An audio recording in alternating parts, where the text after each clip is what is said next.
Coñe, poturo de vagina, jaña de tendota o azúcar ahí, David Galeano, le envía poco. Aje y peisa. ¿Qué es un niño? Va, epa, mitad. Un niño debe conocer a su padre y a su madre. Mitad, hoy cuando va y tú vas a irse. Un niño debe vivir con su familia. Mitad, hoy cuando va y pejengue fueran vive.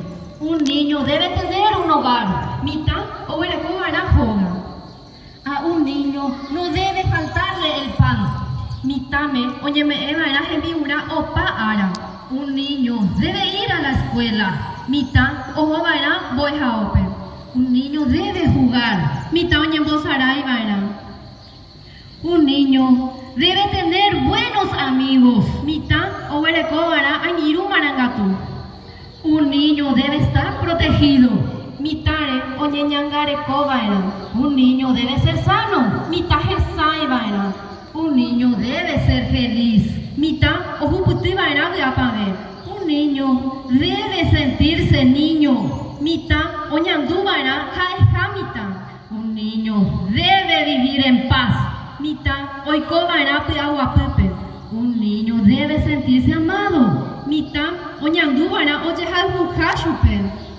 Un niño debe vivir mejor que tú cuando eras niño. Mitad, hoy copora de barán de jehui de nemitano vare.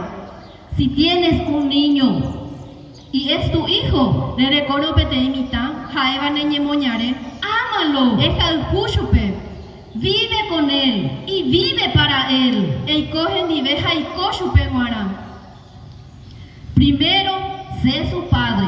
Y después su amigo, ñepururame, el coitúbaro, jaupe y ñangiruno. Arrúllalo, emoirushupe. No lo maltrates, anire yajeijese. No lo hagas trabajar cual niño abandonado.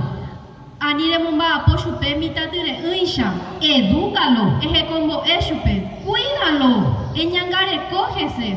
Si lo cuidas bien, él se convertirá en una buena persona. Reñangare coporalo ese, oikota shubi te coveje cocatúa. Un niño es un regalo de Dios.